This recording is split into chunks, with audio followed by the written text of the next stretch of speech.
Bienvenue sur Africa 24 dans cette nouvelle édition du QG Week-end au sommaire de l'actualité. Ce ralliement qui pourrait bouleverser la présidentielle du 24 février au Sénégal.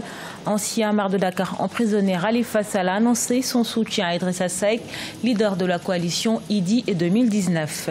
Fin du suspense en Afrique du Sud, le président Cyril Ramaphosa annonce la date des élections générales fixées au 8 mai 2019.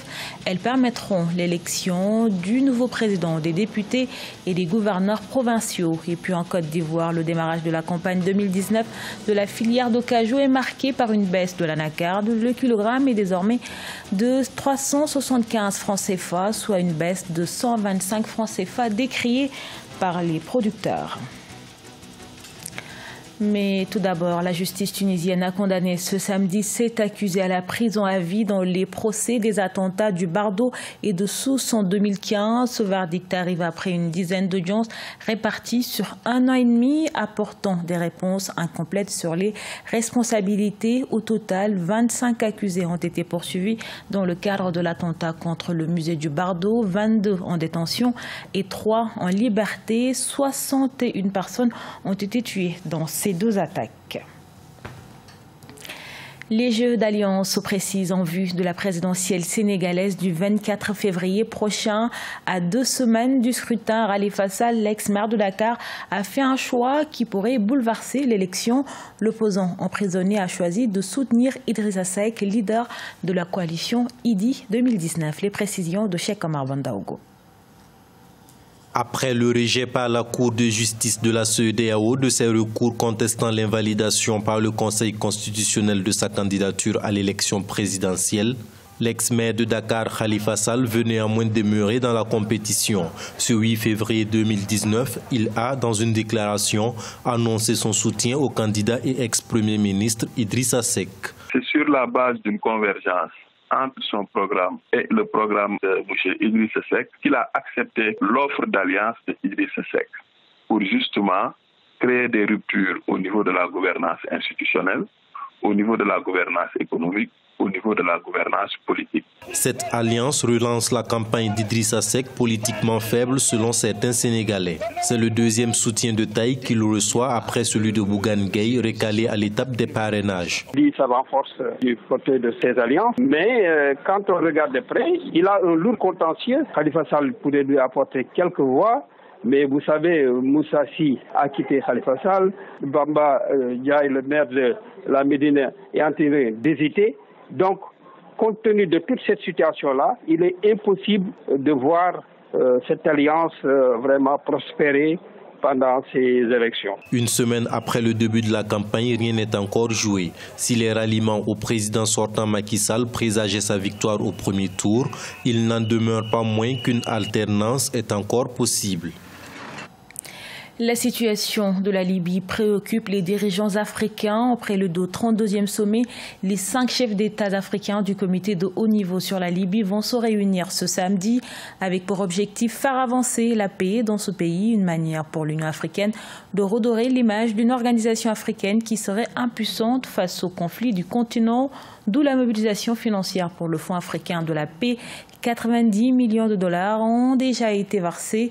Le compromis signé au Soudan du Sud en septembre 2018 ou encore l'accord de paix signé cette semaine en Centrafrique. Le 8 mai 2019, c'est la date prévue pour les élections générales en Afrique du Sud. Dans son discours annuel sur l'état de la nation devant le Parlement, le président Cyril Ramaphosa met ainsi fin au suspense. La corruption, l'emploi et la terre sont au programme de ce scrutin. Scrutin pour élire le nouveau président, mais aussi les députés, les gouverneurs provinciaux. Matéda Diaby. Récession économique, endettement des entreprises publiques, corruption, autant de points sur lesquels le président Cyril Ramaphosa a tenté de rassurer la population sud-africaine dans un discours prononcé jeudi 7 février 2019. C'était surtout l'occasion d'annoncer la date des prochaines élections générales qui déboucheront sur la nomination du nouveau président. South Africa will go to the polls for the 6th time. Dans quelques mois, les Sud-Africains seront invités aux urnes pour la 6e fois dans l'histoire de notre démocratie pour élire les députés et les gouverneurs provinciaux. Après discussion avec la commission électorale indépendante, je déclare la date des élections au 8 mai 2019. 2019 as the date of the election. Outre la situation économique alarmante et la corruption, le président Ramaphosa doit également faire face à certains défis, comme le chômage, la criminalité et la déscolarisation des jeunes sud-africains. Sur le plan économique, il s'agissait également de rassurer les investisseurs de plus en plus inquiets. Le président doit trouver des solutions pour nous sortir de cette situation.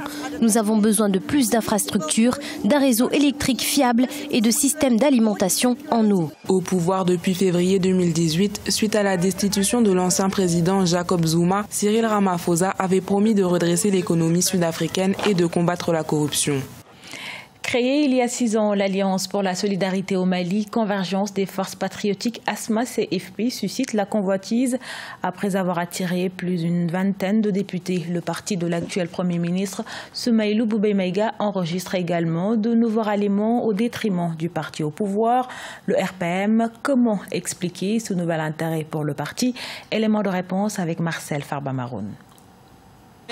Multiplication des renforts au sein du parti ASMA-CFP, Alliance pour la solidarité au Mali, convergence des forces patriotiques du Premier ministre Soumaïlou Boubèye Maïga. Rien qu'à la fin de l'année 2018, au moins 17 députés ont regagné le parti du chef du gouvernement malien, lui permettant de totaliser désormais plus de 20 députés à l'Assemblée nationale. L'ASMA-CFP bat ainsi un record inédit, puisqu'en 2013, il n'était encore qu'un micro-parti.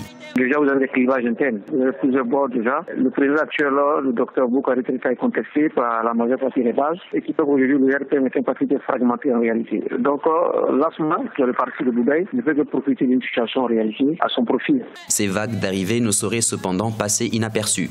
Une dizaine de députés qui ont rallié l'ASMA-CFP proviennent du RPM, Rassemblement pour le Mali, du président Ibrahim Boubacar Keïta. De quoi créer des rumeurs sur d'éventuelles tensions existant entre les deux hommes forts de l'exécutif malien. Il ne peut pas avoir de tension entre le président Ibrahim Boubacar Keïta et son premier ministre, parce que le véritable artisan de la victoire d'Ibrahim Boubacar Keïta, c'est bien M. Boubèye. Le risque viendrait peut-être des collaborateurs les plus proches du président, notamment l'actuel président du RPM, le fils du président actuel, Karim Keïta, qui est député également, qui a des ambitions également présidentielles. Toujours fin 2018, des cadres du parti au pouvoir ont rencontré le président malien Ibrahim Boubacar Keïta afin d'évoquer le départ de leurs députés vers d'autres formations politiques, en l'occurrence celle de l'actuel Premier ministre. Une question d'intérêt selon plusieurs analystes, quand on sait que Soumaïlou Boubèye Maïga ne cache plus son intention de succéder à Ibrahim Boubacar Keïta. Également dans l'actualité, premier producteur d'ocajou avec plus de 700 000 tonnes en 2018. Le prix de la noix d'ocajou ne cesse de baisser. En Côte d'Ivoire, en effet, le prix plancher marchand de la noix d'ocajou connaît une baisse de 125 francs CFA le kilogramme pour la campagne 2019. Une situation décriée par certains acteurs de la filière. Reportage d'Oliva Diacoton, notre correspondant en Côte d'Ivoire. 375 francs CFA, c'est le prix borchant de la noix de cajou en Côte d'Ivoire pour la campagne 2019 qui débutera le 15 février 2019, soit une baisse de 125 francs CFA comparativement à la campagne de 2018. Un prix dénoncé par la Fédération internationale pour la filière cajou regroupant 70% des acteurs de la filière. La défectuosité au niveau de la fixation du prix en Côte d'Ivoire est un phénomène récurrent, donc ça ne nous étonne pas. Et c'est ce phénomène-là qui désorganise toute la filière. Et donc nous sommes attristés. C'est la vérité. On exploite les producteurs. Or, c'est des millions de personnes qui vivent de l'anacarde. Les autorités visaient une industrialisation de 35% de la filière pour 2016 et 100% en 2020. Mais en 2019, la Côte d'Ivoire ne transforme que 10% de noix de cajou. Désormais, le pays compte aussi une industrialisation accrue portée par des conseils régionaux et des privés pour un taux de 50% en 2020. Dans chaque département, il y aura une unité de transformation de capacité 2750 tonnes par an, et qui va générer 113 emplois permanents par unité. En rappel, ce sont plus de 100 000 tonnes de noix de cajou qui restent à écouler au compte de la campagne 2018. La Fédération internationale pour la filière cajou compte de son côté identifier en juin 2019 tous les acteurs de la filière pour une meilleure réorganisation. Ce journal a été réalisé par l'ensemble de la rédaction. Merci pour votre fidélité. Retrouvez dans un instant une nouvelle édition de l'actualité sur Africa 24.